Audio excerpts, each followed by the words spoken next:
Hello, Gary Champion, psychic medium. I was sitting here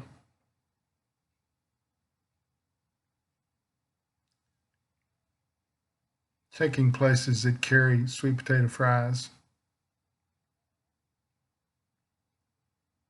And someone said, existentialism matters. I didn't take philosophy in college. I may be a philosopher, but I'm unaware of it. If I'm a philosopher, I'm probably a bad philosopher. But existentialism matters, that sounds like a philosophical or psychological or something like that. Something someone would study other than me. And I decided to look it up. It's for you, it's not for me. And they're saying it again. Existentialism matters. So I looked it up. I figured I would wing it and let my guys give me information as we go along, like they always do. Frighteningly so. But this time I'm prepared. I'm not winging it because I have no idea what existentialism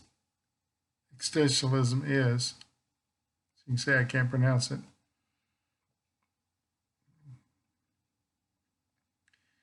A philosophical theory or approach which emphasizes the existence of the individual person as a free and responsible agent, determining their own development through acts of will. Another definition. Existentialism is a philosophy, I knew it was philosophical, is a philosophy that emphasizes individual existence, freedom, and choice. It is a view that humans define their own meaning in life and try to make rational decisions despite existing in an irrational universe. Now we're talking, and it gives names and what they will and won't do and okay. It doesn't believe in an afterlife. It holds that since suffering and death are inevitable, the condition of humanity is absurd. I sort of like that. Anyway, it's a philosophy that emphasizes individual existence, freedom, and choice. It is the view that humans define their own meaning in life and try to make rational decisions despite existing in an irrational universe. So I am not an existentialist. I'm a spiritualist. I talk to spirits. And that's why this video is happening now. It's basically saying that you define your life by the things that you do and try to make rational decisions even though nothing seems rational. This is a cornerstone of what I'm almost always talking about, that chaos is right outside that window. And a lot of people think they control it. I read them as they go past. I'm going to get the mail. I'm going to do this. I'm looking for a new job tomorrow. I just got my hair colored, blah, blah, blah. And yet, just beneath the surface of that is chaos. It's irrational. It's an irrational universe. Although scientists will say that these planets revolve around it. Sometimes they don't. Sometimes they blow up. Sometimes they crash into other planets.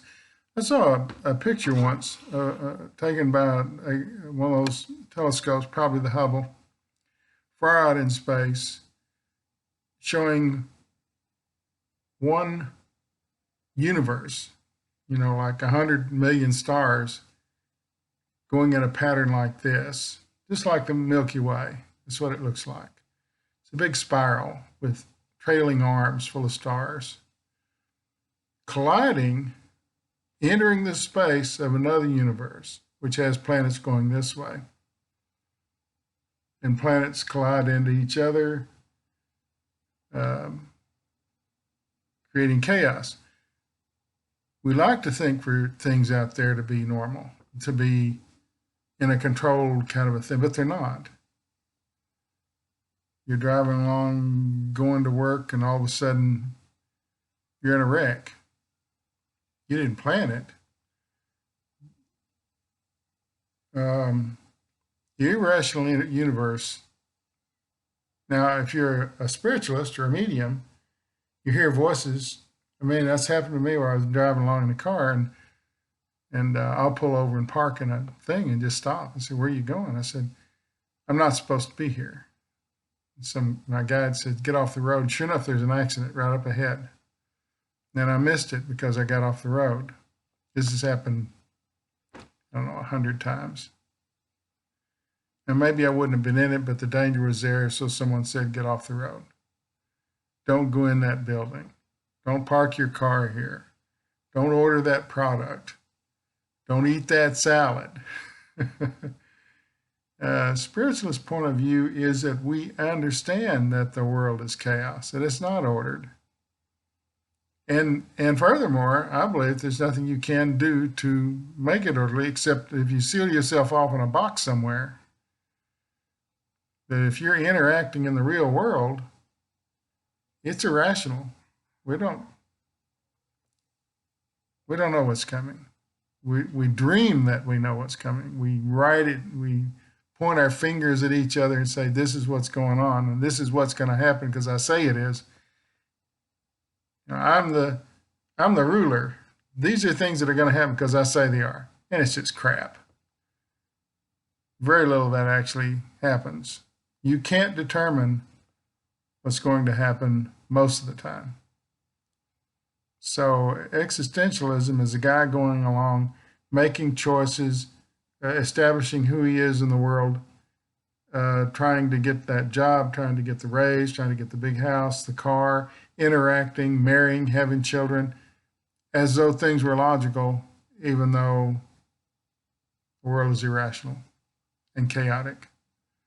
So I guess this philosophy is for you. I already understand it. And I think I've said it in many ways in videos, but this is pretty clear.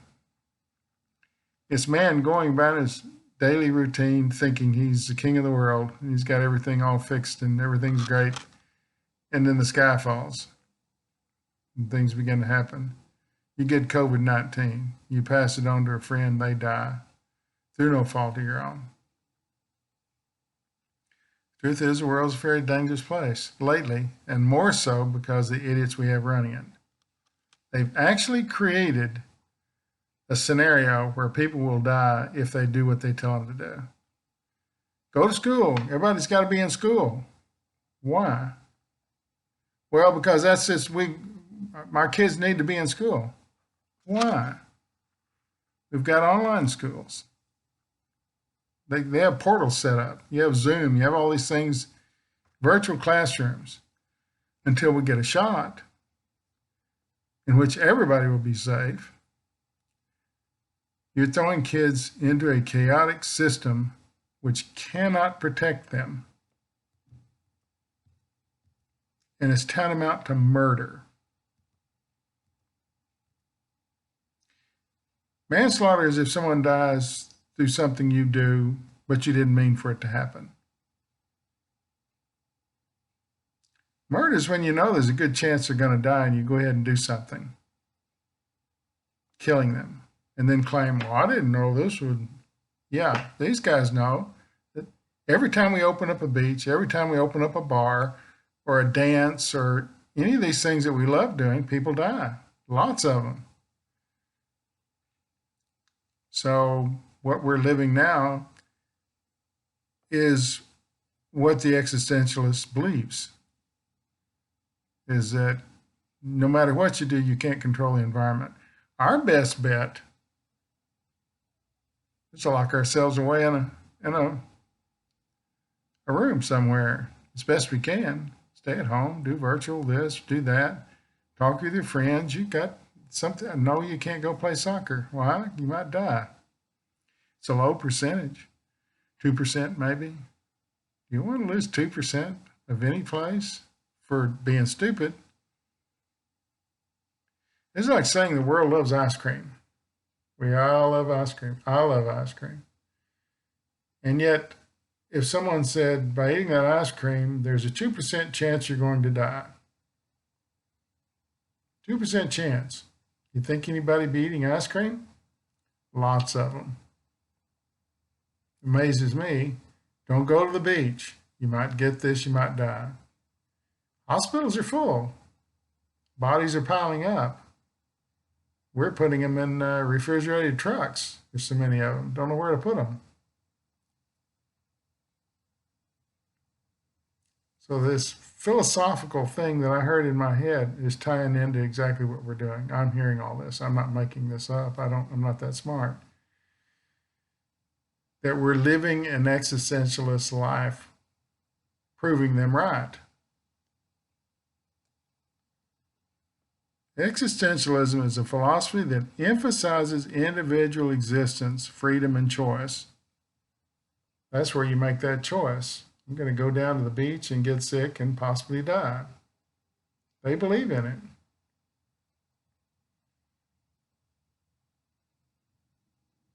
Then it says, it is a view that humans define their own meaning in life and try to make rational decisions despite existing in an irrational universe. A rational decision would be, don't go in that room. There's at least one person in there that has it. And they're not wearing a mask. Or if they are, they're taking it off and on. I heard someone in a building said, and it was a smoking building, say, how do they expect me to wear this mask? I can't smoke. I can't have a drink with this mask on. Well, there's someone rushing headlong to death. Like the smoking of the cigarette and the drinking of a drink is more important than life. How do they expect me to live like this?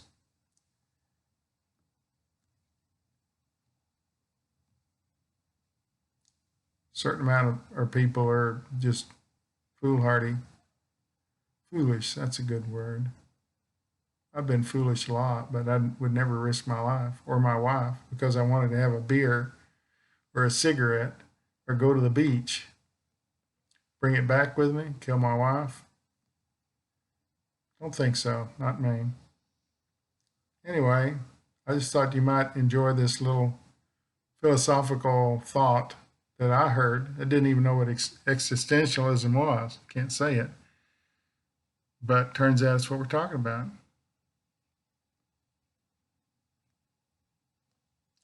Making rational decisions, but despite existing in an irrational universe. That's what we're supposed to be doing right now, according to these guys. No fear, no regret, no anger. Thanks for watching.